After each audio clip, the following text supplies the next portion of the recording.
మత్తయి 11:11 ప్రయాసపడి భారము మోసుకొనుచున్న సమస్త జనులారా నా ఇంటికి రండి. ఈ ఇంటిలో ఆదరణ లేని వారికి ఆదరణ కలుగుతుంది. ప్రయాసపడి భారము చేత ఏం చేస్తున్నారు? భారాన్ని మోసుకున్న సమస్త జనులారా నేను నా ఇంటికి రండి. నా ఇంట్లో మీకు ఏం కలుగుతుంది? శాంతి కలుగుతుంది. ఇంటిలో ఆదరణ లేని వారికి ఆదరణ కలుగుతున్నది. కాబట్టి స్వస్థత లేని వారికి రోగాలతో ఉంటే స్వస్థత కలుగుతుంది. విశ్రాంతి లేని వారికి విశ్రాంతి కలుగుతుంది. బలహీనులు బలవంతులు అవుతారు. శక్తి లేని వారు శక్తి పొందుకుంటారు. ధైర్యం లేని వారు ధైర్యాన్ని పొందుకుంటారు. మార్గం లేని వారికి మార్గం నమ్మలేరు. ఎందుకంటే విశ్వాసమును బట్టి నమ్మగలరు. విశ్వాసమును బట్టి రాహాబు అని ఇంకా ఏగులు వారు తెలుస్తుందంటే, అయ్యా ఏగులు వారు గారా, మీ దేవుడు సామాన్యుడు కాదు. మీ దేవుడు భూమి ఆకాశములకు గొప్ప దేవుడు. మీ దేవుడు భూమి ఆకాశములు పట్టజాలని దేవుడు అని ఒక వేసి విశ్వాసముగా చెప్తుంది.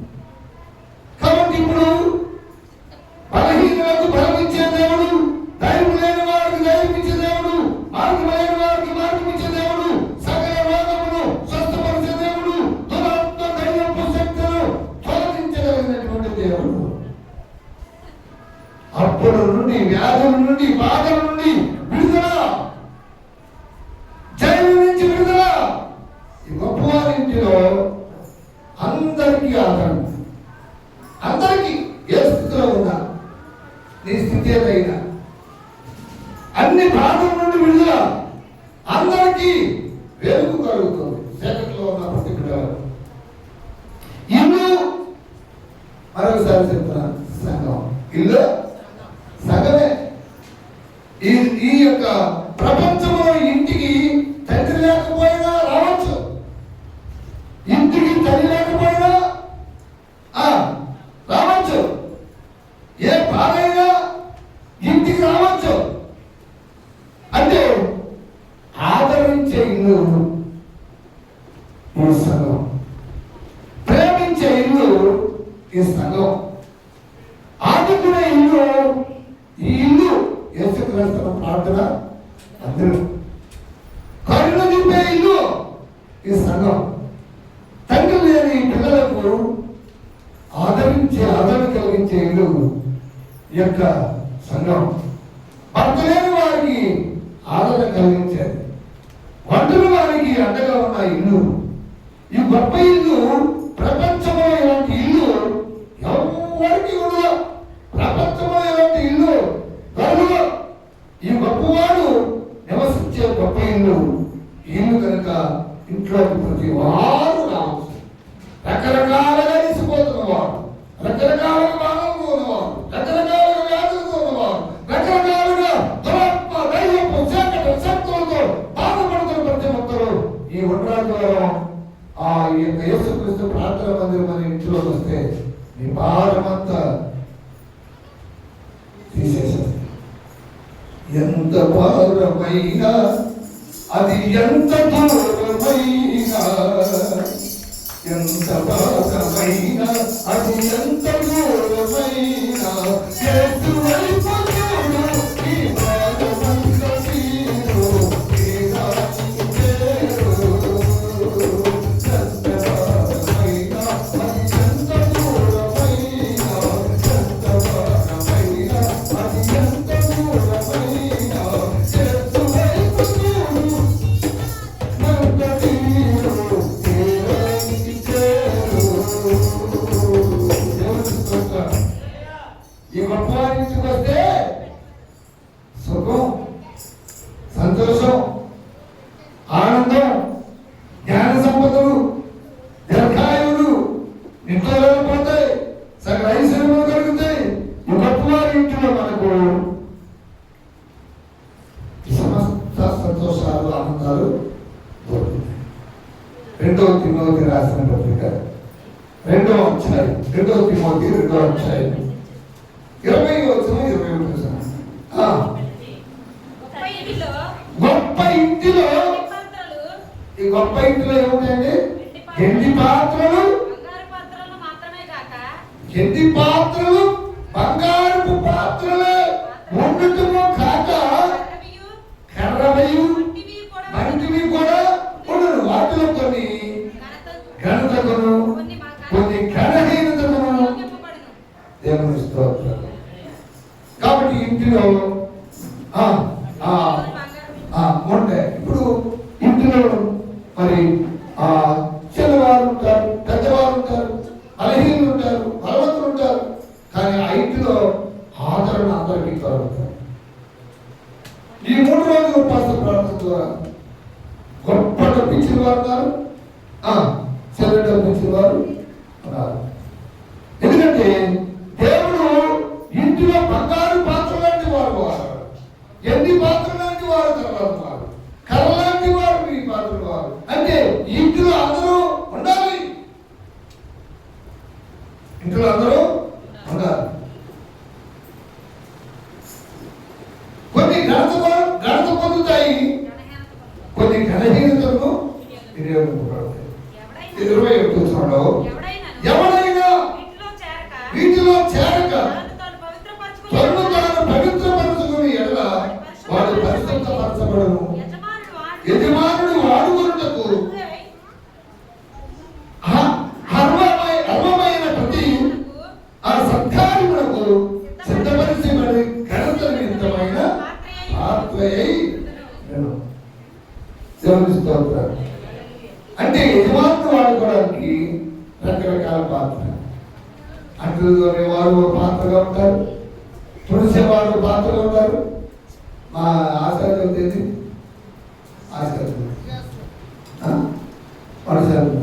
ఆచార్యం సీపరుచుకొని తిరుగుతుంటే చాలా ఆచార్యం పనిచేసినప్పుడు చూడాలి.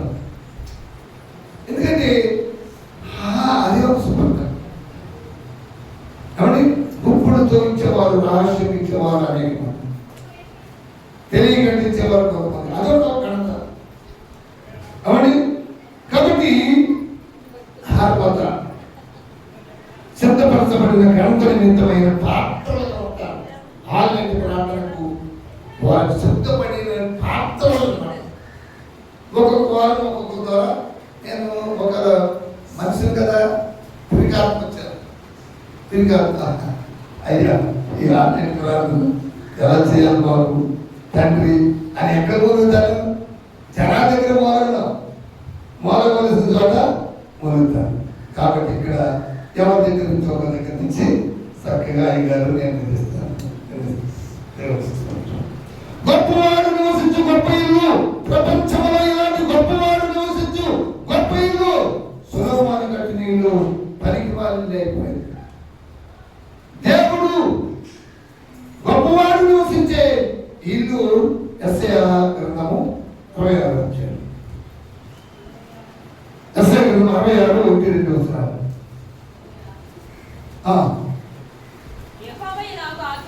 యెహోవా ఇలాగు ఆజ్ఞయించుచున్నాడు, ఆకాశమున సింహాసనము, భూమి నా పాదపీఠము, మీరు నా నిమిత్తము కట్టను ఉద్దేశించినది ఏపాటిది?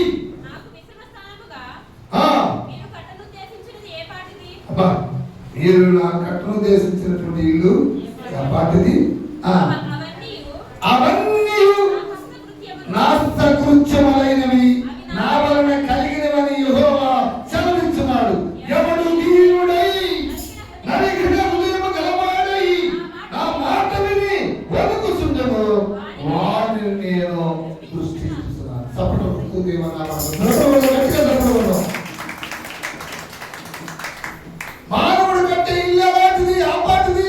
భూకంపపోతే భూకంపపోతే పడిపోతా అలా గోడ పగిలిపోతుంది. ఎవరైనా పడగొడితే పడిపోతుంది. మానవ కంటే ఇల్లు అలాంటిది, ఇలాంటి ఇల్లు కాదు నాది. ఇవన్నీ నా హస్తకృత్యములు.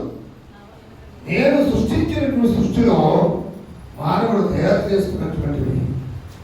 ఇక్కడ సులభమాను ప్రార్థన చేస్తున్నాడు,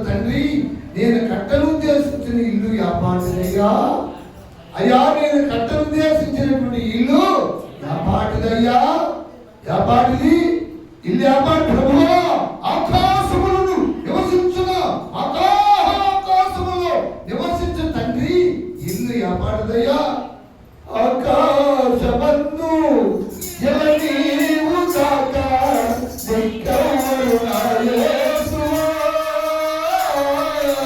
ఆకాశమన్ను ఎవరివు కాక దిక్కవరు యేసువా, నాకీసరాగా దేవకరులేదు, నాకీసరాగా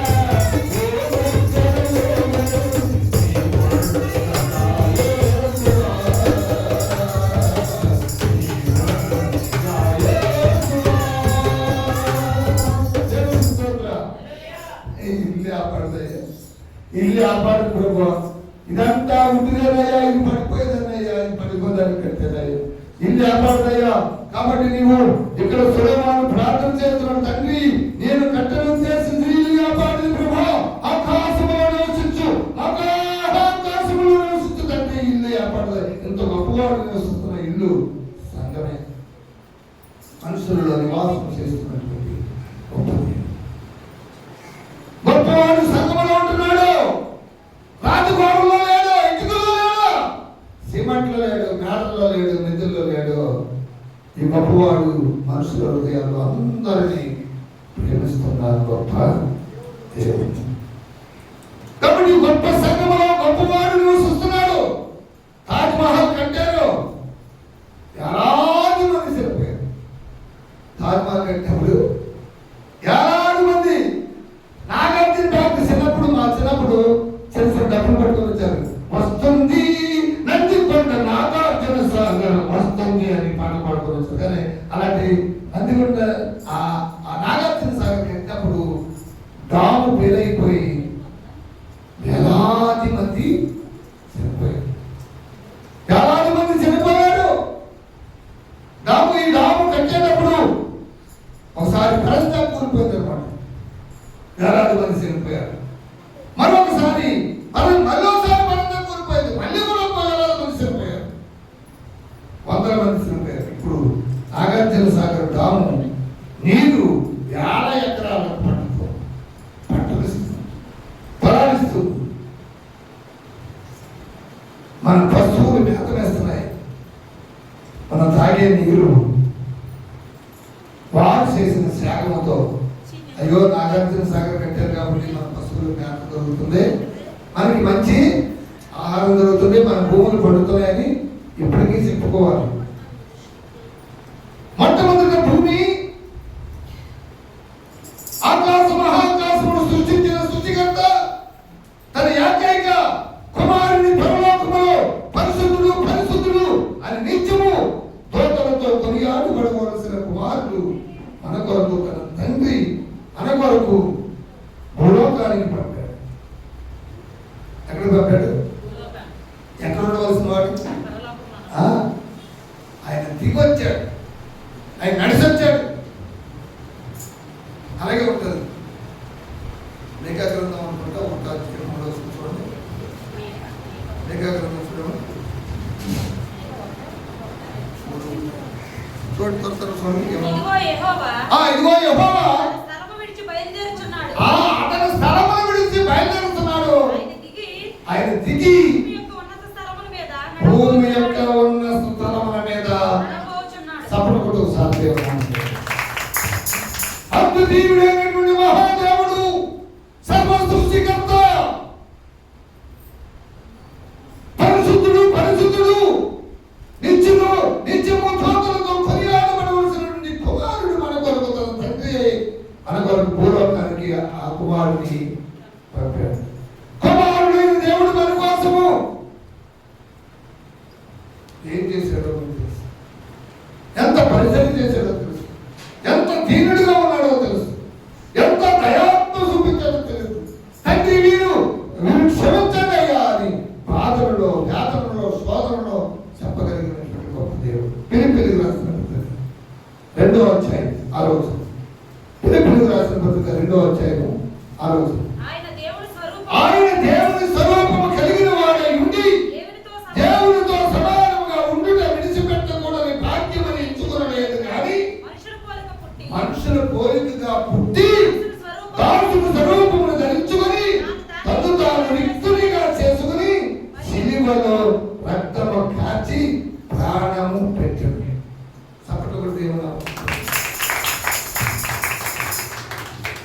తర్వాత నేను బాప్తిజం పొందే 2 సంవత్సరాలు. అమ్మగారికి ఏమో ఆ కాలువలోకి వెళ్తే పోగలిసింది, మాకు పోయింది. ఏడేమో పిల్లలు ఈ ప్రశ్న ఏడైతే ఏమైనా ఎవరు శాతం ఇవ్వట్లేదు. మరి ఆ పరిస్థితిలో బాప్తిజం పొందారు. ఆ పరిస్థితిలో మీ అబ్బాయి బీడి ముక్కలు వేస్తున్నాడు ఒకటి చెప్తున్నాడు, మీ అబ్బాయి తాగుతుండని ఒకటి చెప్తున్నాడు, చాలా రకరకాలుగా మాటలు చెప్తారు. అప్పుడు తింటానికి తిండి లేదు, కట్టుకోవడానికి పట్టలేదు. ఇది ఇక్కడ ఈ 17 సంవత్సరాలు మాట అయింది. ఈ 17 సంవత్సరాలు తింటానికి తిండి లేదు, కట్టుకో నిన్నటిదాకా ఏమన్నదా లేదు. అయితే అమ్మగారి పట్ల మంచి తెలియని పని చేసింది. ఏం చేశారు? గోంగూరవాడు వచ్చినా అది ఏనుగురు ఎవరైనా వెళ్ళినా అది మనం వెళ్ళి గోంగూర తెమ్మంది. గోంగూర పట్టుగా కొద్దిగా పచ్చిమిరకాయలు ఎక్కువేసేసి ఉప్పు వేసేసి కారం వేసి నూరేసి బాగా జాగ్రత్త పెట్టేసి అనమాట. ఇప్పుడు పూర్వం లేకపోయినా గోంగూర పచ్చడితో తినేసారు. ఒకరు ఈ లోపల నైవేద్యం వచ్చారు, వాళ్ళకు కూడా అయ్యగారు మరి పర్లేదండి మీరు ఏం తింటే పెట్టండి గోంగూర పచ్చడి అమ్మగారు చక్కగా కడుపుకుండా చాలా ఒక్కొక్క దైవజనుడు 2 రోజులు 3 రోజులు గింజి గోంగూర పచ్చడి, గింజి గోంగూర. ఒకసారి చేసిన పచ్చడి 15 రోజులు 20 రోజులు. ఇలాంటి సమయాల్లో ఎన్నో శోధనలు వచ్చాయి. శోధనలు వచ్చి దేవుని కోసం కనిపెట్టుకొని ఉండగా నా ఇల్లు కట్టుకుందామని అనుకున్నాం. సృష్టికర్త అయిన జ్ఞాని అయిన దేవుడు గొప్ప జ్ఞాని కనుక ఇల్లుని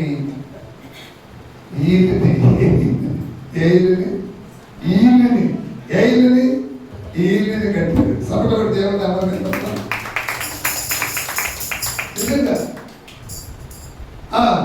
కాబట్టి ఇల్లు ఎవరు కడుతున్నారంటే ఎవరు కడుతున్నారు? ఇల్లు గొప్ప దేవుడు, గొప్ప జ్ఞాని అయిన దేవుని చేత ఇల్లు కట్టబడుతుంది. ఇల్లు గొప్ప దేవుని నిర్మాణం. ఇంటిలో పునాది ఎవరు? ఇంట్లో పునాది, ఇంటికి పునాది ఎవరు? క్రీస్తే. ఇంటికి పునాది ఎవరండి? క్రీస్తే. ఇంటికి మూలరాయ క్రీస్తే. ఈ పునాది క్రీస్తనే బండ. ఈ పునాది క్రీస్తనే బండ. నిన్ను నన్ను లేపేయాలనుకున్న వాళ్ళంతా వేసిపోతారు. అందులో డౌట్ ఏమి? నిన్ను నన్ను లేపేయాలనుకున్న వాళ్ళు ఏం చేస్తారు? చెప్పండి. నిన్ను నన్ను లేపేయాలనుకున్న వాళ్ళు ఏం చేస్తారు? అదేనా? నిన్ను నన్ను లేపేయాలనుకున్న వాళ్ళు ఏం చేస్తారు? నిన్ను నన్ను లేపేయాలనుకున్న వాళ్ళు ఏం చేస్తారు? లేచిపోతారు. ఎందుకంటే నిరో చక్రవర్తి లాంటి వారు రోమా పరిపాలనలో క్రైస్తవులను నిరో చక్రవర్తి అనేక మందిని చంపేసిన రోజులు చేశారు, హింసించారు, చంపేస్తున్నారు. రోమా ప్రజలు అంటూ వారు చాలా ప్రజలు చేసిన త్యాగం. ఆనాటి క్రైస్తవులు, ఆనాటి ప్రపంచమంతా చెదిరిపోయారు. ఇప్పుడు గుంటూరులో ఉన్నారు, ఇదో విజయరాజ చరిత్రని ఎక్కడో కిరాయికి వెళ్ళాను, ఆటో కిరాయికి. ఇక్కడ బాగానే తీసుకెళ్ళి అక్కడికి వెళ్ళి ఆ ఆటోలో నేను వాకింగ్ చెప్తుంటే బాగా వెళ్ళారు. అక్కడికి వెళ్ళిన తర్వాత ఓ 15-20 ఇళ్ళు ఉన్నాయి. అవి కూడా అక్కడి నుంచి వచ్చినాయి అంట, యూదులకు వాడు. ఆ 15-20 మంది ప్రతి ఇంటికి తీసుకెళ్ళారు. కిరాయి మాట్లాడుకున్నది బట్టిగా 700 మాట్లాడుకున్నాం.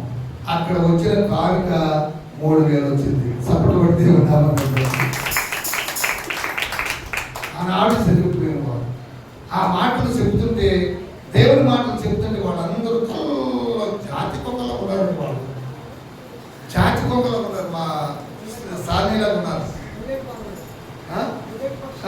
తెల్లగా ఉన్నారు, తెల్లగా ఉన్నారు. మన సాధన లాంటి వైట్ వైట్ వైట్ కాదు. రోమా ప్రజలు దేవాలయం నాశనం అయిపోయింది. క్రైస్తవులంతా చెదిరిపోయారు.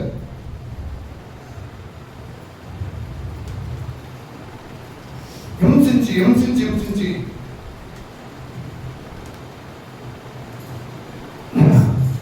బాధ పెట్టారు, నాశనం చేశారు. గొప్ప దేవుడు ఆ రోజుల్లో సృష్టిని తయారు చేసిన దేవుడు నీరో చక్రవర్తి ప్రజలను, క్రైస్తవులను హింసించి సంఘములను పాడు చేశాడు. కానీ నీరో చక్రవర్తి రోమా నగరములను తగలబెట్టేశాడు. అయినా ఈ గొప్పవారి ఇల్లు, ఈ గొప్పవారి నివాసము సజీవం అయిపోయింది. సపోర్ట్ కొడదామండి. సజీవమైన రాళ్లతో కట్టాలన్నమాట. సిమెంట్ గోడలు ఆయన పూజ చేస్తే ఆగల, ఆయన దేవాలయాలు పడగొడితే ఆగల. ఈ ఆలయాలు మానవ హృదయాలు సజీవమైన రాళ్లతో కట్టబడుతున్నాం. కాబట్టి ఎఫెసీయులకు రాసిన పత్రిక 2వ అధ్యాయం 21 ప్రతి కట్టడమును ఆయనలో చక్కగా అమర్చబడి ప్రభువునందు పరిశుద్ధమైన దేవాలయము అవుటకు బుద్ధి పొందుతున్నది. ఆయనలో మీరు కూడా ఆత్మమూలముగా దేవునికి నివాసస్థలమైనటకు సపడబడి దేవుని ఆయనకి నివాస స్థలమై కట్టబడుతున్నాం. దేవునికి, దేవుడు ఇప్పుడు ఎక్కడ ఉన్నాడు? మనలో ఉన్నాడు. మనలో ఉంటే చక్కగా రాత్రి అబ్బాయి చెప్పినట్టుగా 3 గంటలు ఒక జాబు సేపు నిలబడి ధర్మశాస్త్రం అర్థమవుతుంది. 3 గంటల సేపు పాపం ఒప్పుకుంటే అర్థమవుతుంది. 3 గంటల సేపు సాష్టాంగ పడి నమస్కారం చేస్తే ఏమంటే పడుకో లేకపోతే పడుకో. ఇప్పుడు 3 గంటల సేపు పడుకునే పేరు సాధ్యంగా నిద్రలో. కానీ అక్కడ ధ్యానించాలి, అక్కడ ధ్యానించాలి, అక్కడ పాపములు ఒప్పుకోవాలి, అక్కడ గుండు బాదుకోవాలి, అక్కడ కన్నీరు కాచాలి. మన దోషములు, మన పాపములు, మన కొరకు, మన బిడ్డల కొరకు, మన బిడ్డల దోషములు. ఎందుకంటే దోషంగా ఉన్న మనం విశ్వాసంగా మారుతాం. పేతురు రాసిన 2వ అధ్యాయం 5వ వచనంలో చూడము. చూడము 2వ అధ్యాయం 5వ వచనం. యేసుక్రీస్తు ద్వారా దేవునికి అనుకూలమగు ఆత్మ సంబంధమైన బలులు అర్పించుటకు పరిశుద్ధ యాజకులుగా ఉన్నట్లు మీరును సజీవమైన రాళ్ళ వలె నుండి ఆత్మ సంబంధమైన మందిరములుగా ఈ గొప్ప నిర్మాణమునకు ఉపయోగమైన రాళ్ళు ఎవరంటే సజీవమైన రాళ్ళు. సజీవమైన రాళ్ళు ఏం చెప్తాయి? మాట్లాడతాయి. ఈ రాళ్ళు ఏం చెప్తాయి? మాట్లాడతాయి. ఇప్పుడు మాట్లాడుతున్నారుగా, మాట్లాడు మాట్లాడు నాతో మాట్లాడు, మాట్లాడే దేవుడా నాతో మాట్లాడు. ఎందుకంటే ఈ రాళ్ళు ఏం చెప్తాయి? మాట్లాడతాయి. ప్రతి బ్రతుకున్న రాళ్ళు మాట్లాడే రాళ్ళు. దేవుని మందిరము గొప్పవారి ఇల్లుగా. యెరూషలేము ప్రయాణంలో యేసు ప్రభువు గాడిద పిల్ల మీద ఎక్కి వస్తున్నప్పుడు ప్రజలు గొప్ప స్వరముతో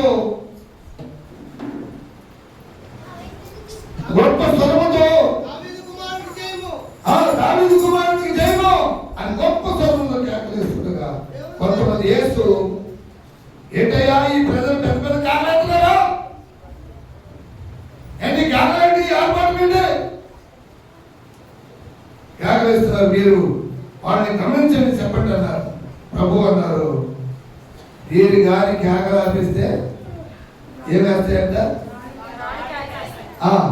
అశోక్ కుమార్ గారు, మనుషులు కేకలు ఆపిస్తే ఏమేస్తాయంట? కేకలు రాళ్ళు కేకలేస్తే ఏం కేకలేస్తే? అబ్బాయి వీళ్ళు నోరు మూస్తే ఈ రాళ్ళు నోరు తెరుస్తాయి. ఏం ఆపేసామనుకోండి, రాళ్ళు తెరిస్తే నోరు. రైలు వెళుతుంటే ఏం మాట్లాడతారు తెలుసా? రైలు వెళుతుంటే ఏం మాట్లాడతారు? రాళ్ళు మాట్లాడితే ఏమని ఎలా మాట్లాడతారు? చిక్కు చిక్కు చిక్కు చిక్కు చిక్కు అంటుంటారు. ఆయన బండి వస్తున్నారు అర్థం. ఇప్పుడు సౌండ్ వస్తుంది కదా, ఆ సౌండ్ ఏంటనుకున్నారు? రాళ్ళు మాట్లాడతాయి. రాళ్ళు దారి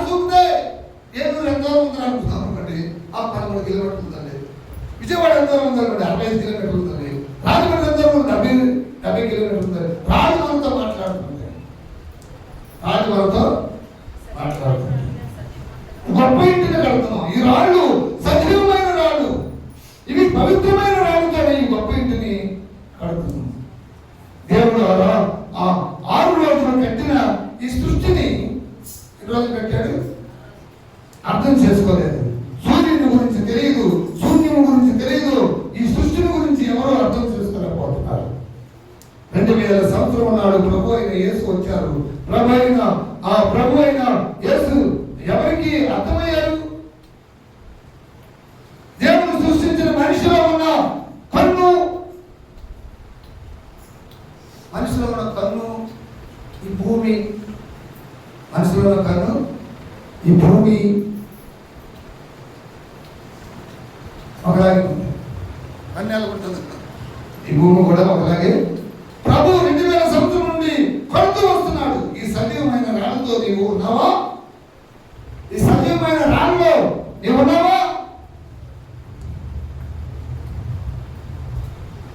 అంటే పాపం దైవజనుడికి బాగా ఇవ్వాలనుకుంటారు, ఈ ఆరాధనలో నేను ఇవ్వాలని అనుకుంటారు. కొన్ని పరిస్థితులు, కొన్ని ఆర్థిక పరిస్థితులు, కొన్ని ఇబ్బందులు, కానీ ఇవ్వలేక ఆయన ఇవ్వకపోతే కానీ లోపల ఎంత బాధపడతారో, అవునా?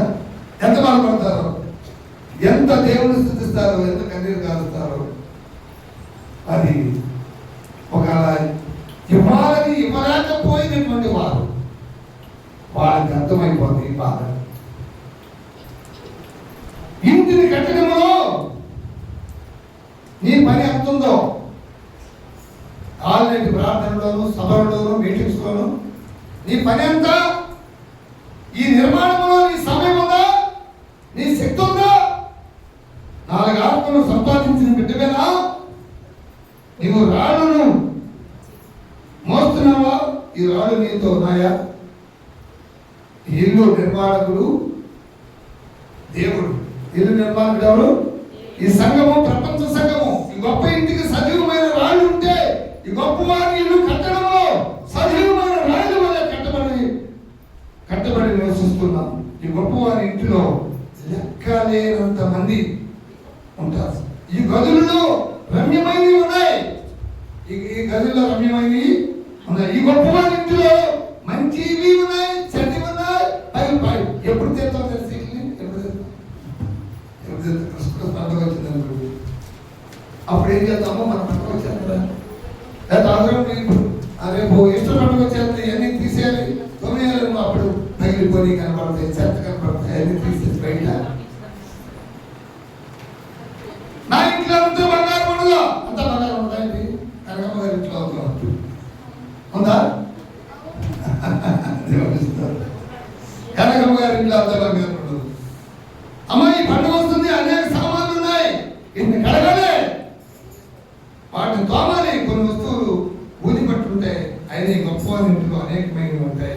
ప్రపంచ సంఘంలో అనేకమైన వస్తువులు, అనేకమైన ప్రజలు ఉంటారు. ఈ సంఘంలో కాక అసలైన పండుగ వస్తుంది మనకి. ఆ పండుగలో తీర్పు పండుగ అంటారు. నీవు సజీవమైన రాయివైతే, నీవు త్యాగం గల రాయివైతే, నీవు సజీవమైన రాళ్ళను గొప్ప కట్టడానికి తీసుకొస్తే, నీవు మాట్లాడే రాయివైతే, ఈ గొప్ప నిర్మాణంలో నీ పని ఉంటే, ఈ నివాస స్థలంలో నీవుంటే, ఈ పండుగలో, ఈ తీర్పులో నీవుంటే,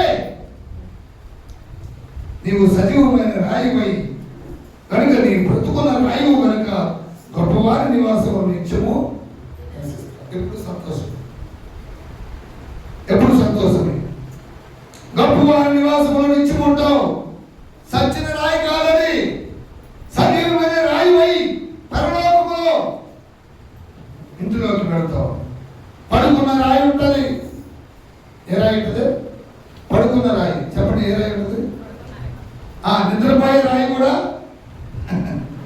నిద్రపోయే రాయి ఉంటాయి.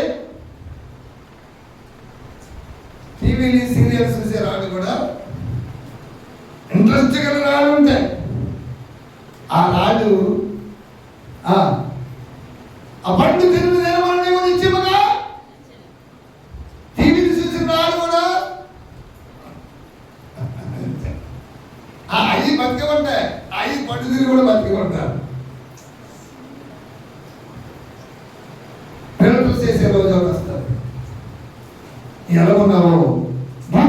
ఉన్నావేమో, సచ్చిన రాయిలాగా ఉన్నావేమో. రేపే పండుగ వస్తుంది అనుకోండి, దేవుడు మధ్యాకాశంలోకి వస్తాడు. రేపు పండుగలో నీవుంటే, నీవు రక్షణ పొందితే, నీ పని ఉంటే, నీ శక్తి ఉంటే, నీ శ్రమ ఉంటే, ఆ తీర్పులో ఈ గొప్పవారి ఇంటిలో అందరికీ పెళ్లి వస్త్రము ఇవ్వబడుతుంది.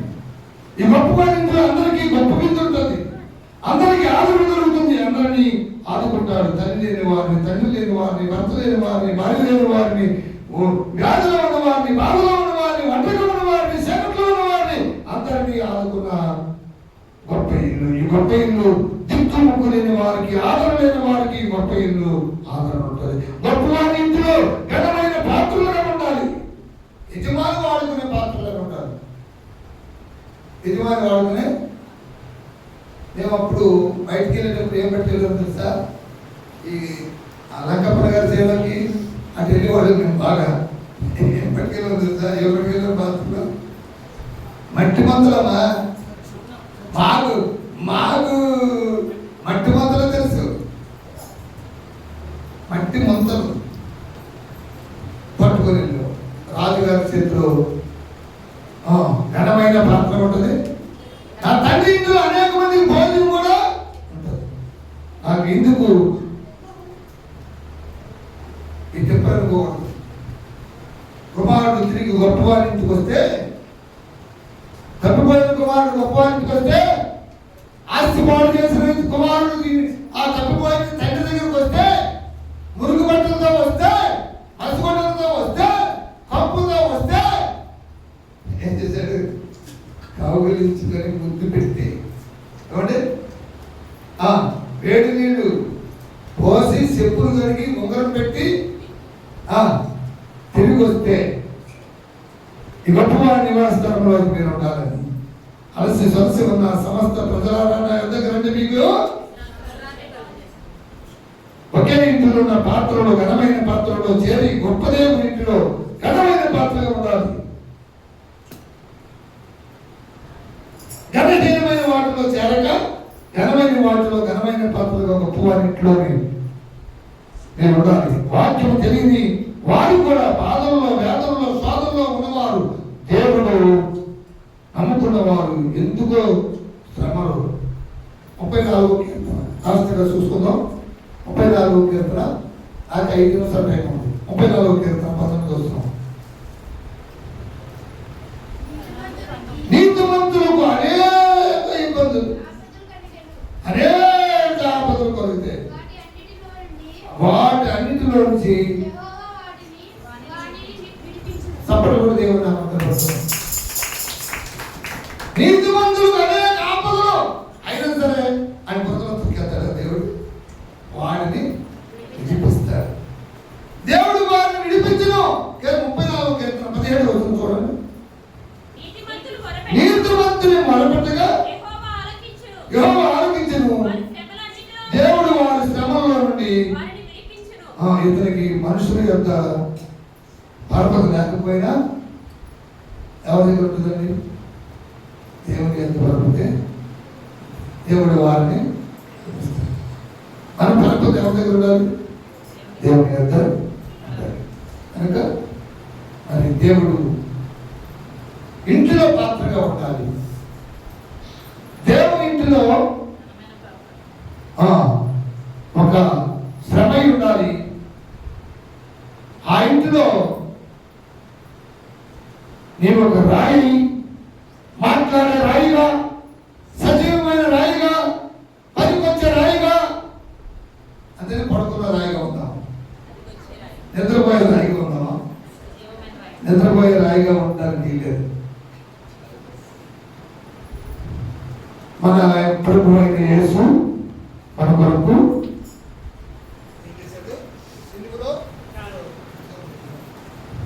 ఆ శివుడు రక్తము కార్చి సృష్టికర్త అయిన దేవుడు భూమి మీదకి వచ్చి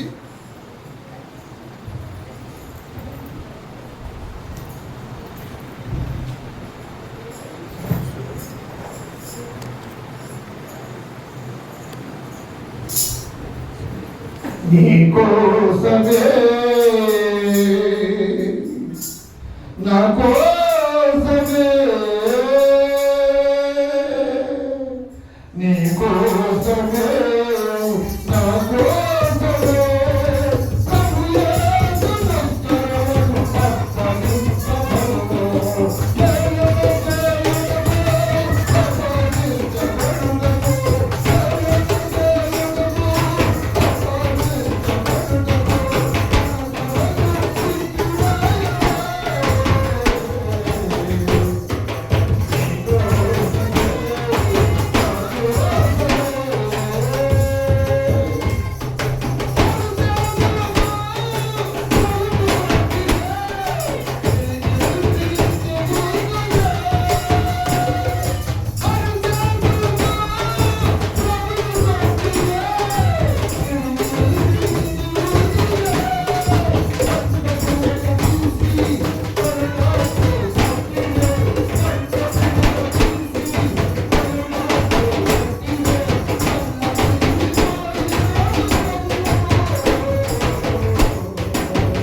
నస్తను దేవుని ప్రేమయు కుమారుని యేసు క్రీస్తు కృపయు పరిశుద్ధాత్మ సహవాసం యొక్క